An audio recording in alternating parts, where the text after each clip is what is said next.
Great.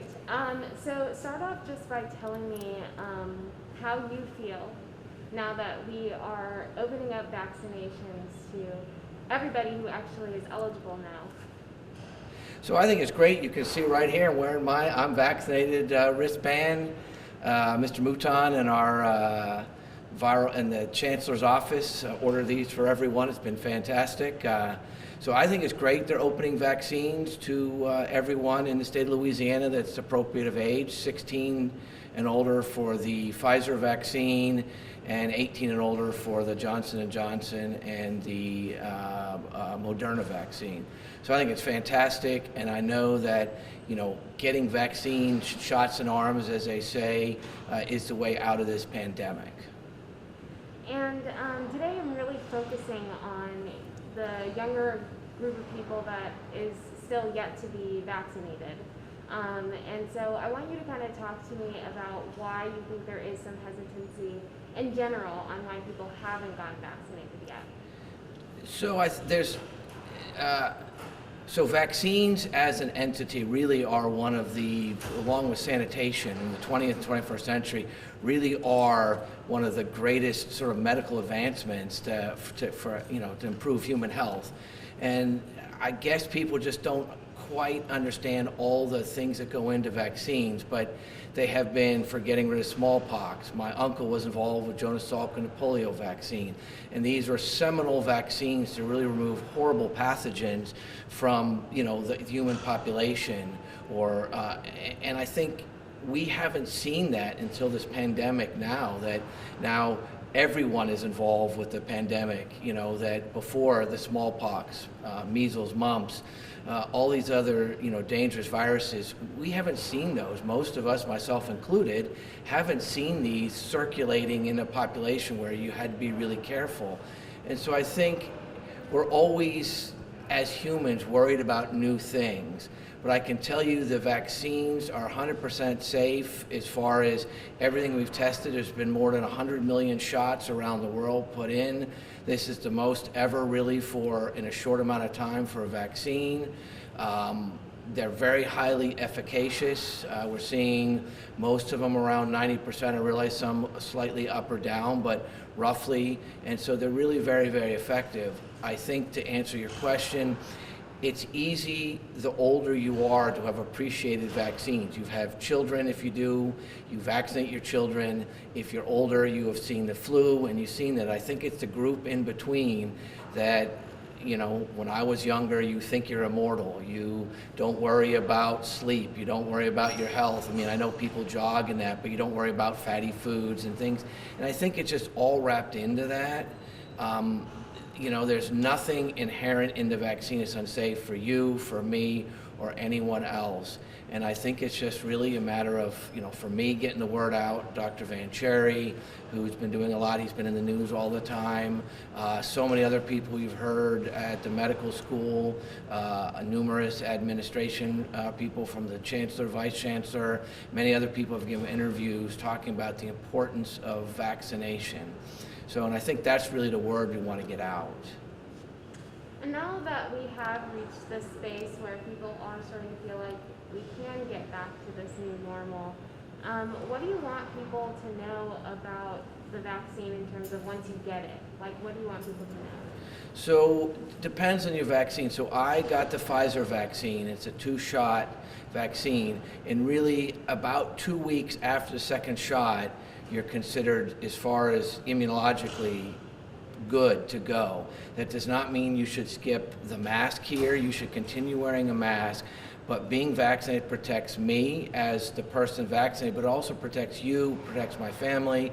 It protects, you know, people you go to church with, your schoolmates, you know, on and on. And so you have to think with the vaccine, it's me as well as everyone else being protected, and we still need to wear a mask even though we are getting that herd immunity. I'm protected, I'm working, you know, obviously to protect you, but we still have to think about all the other people that are not yet vaccinated and the chance, until we have reached this herd immunity, that there is a possibility of, you know, being infected and continuing to spread that virus.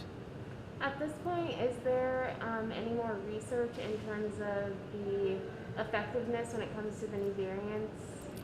So they're continuing to examine each new variant that's discovered and how well the vaccine works against it. And you have to remember, when you think about these vaccines, that multiple aspects of the immune response are stimulated with these vaccines.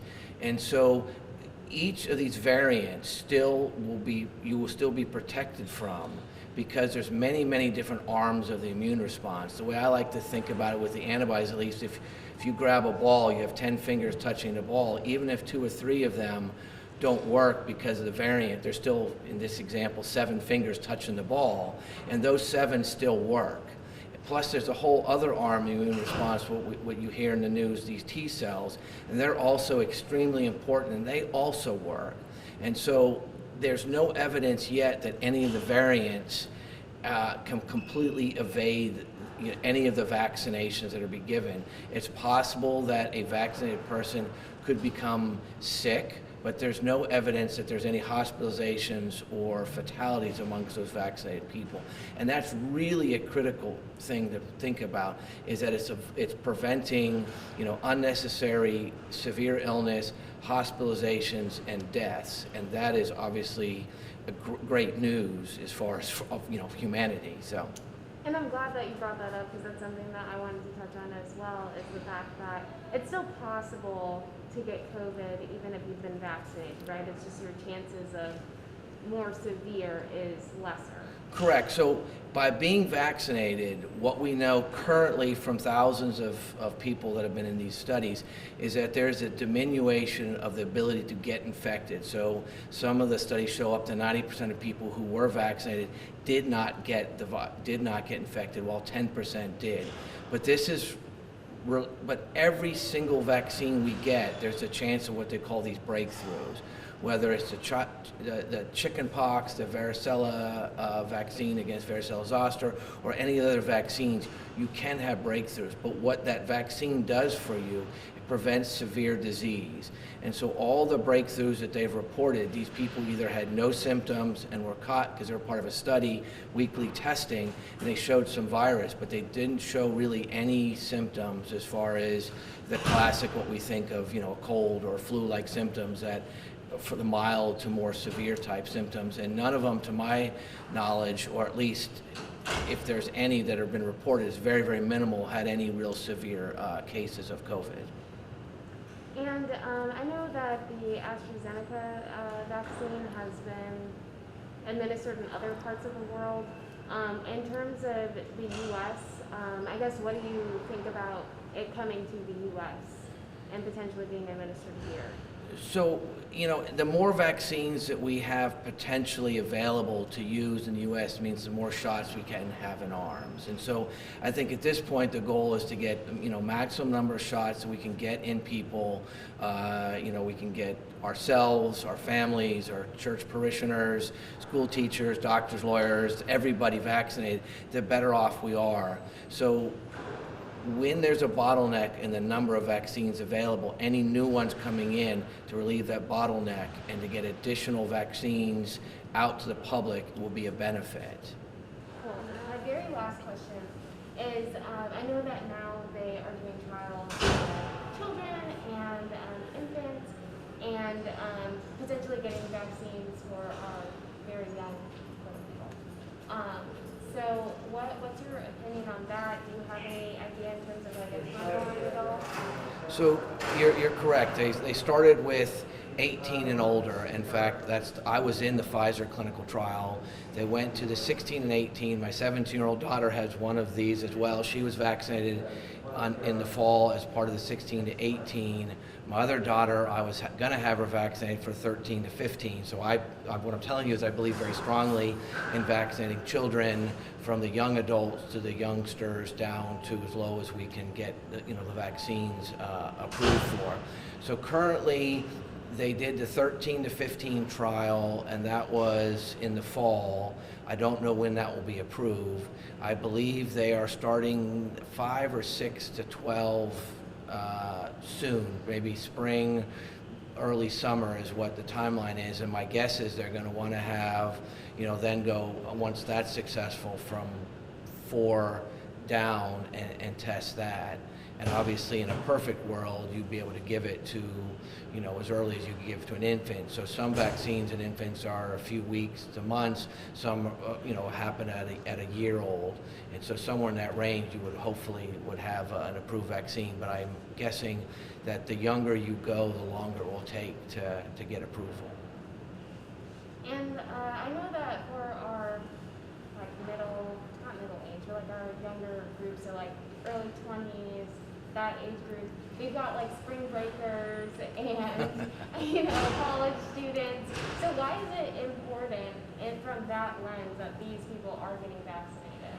So the importance of getting the 20-something crowd vaccinated, the ones like you mentioned, the spring break crowd, is right now we absolutely know they're the super shedder events. I mean, that the epidemiological data demonstrates that they're the ones shedding the virus currently, and it's not because they're doing anything wrong, it's just they're the ones that are collecting the virus, being out and about, and the ones that are then spreading it around in the community. And when you take the 65 and older crowd being vaccinated sort of out of the group that can get infected, what you're left with is everyone unvaccinated. And the most mobile sort of group right now, based on spring break and all these fun activities. I mean, who doesn't want to go out to restaurants and have fun during spring break? I mean, and so they're the ones that in essence are getting infected. They're the ones that are spreading it. So they're the ones you want to now target as far as getting vaccinated. And if you can minimize spread in the group that's spreading it the most, you of course dramatically drop the infection rate. Anything else you want to add, or that you think is important that I missed? I think the most important thing is go get vaccinated. It's the most important thing we can do to get out of the pandemic, is to reach herd immunity and get everyone vaccinated. The vaccines are very, very efficacious. They're showing 90% or greater. They prevent in almost every scenario, every test, severe disease, hospitalizations, deaths, and they're very, very safe. All 3 that are approved in the United States have proven to be exceedingly safe, and there's really been little or no side effects. And I can tell you, for what's being done here, and when I was a part of the vaccine trial, the only chance of any effects occur within a few minutes, and everyone here and in all the places I know that are vaccinating, they watch you for the first 15 minutes,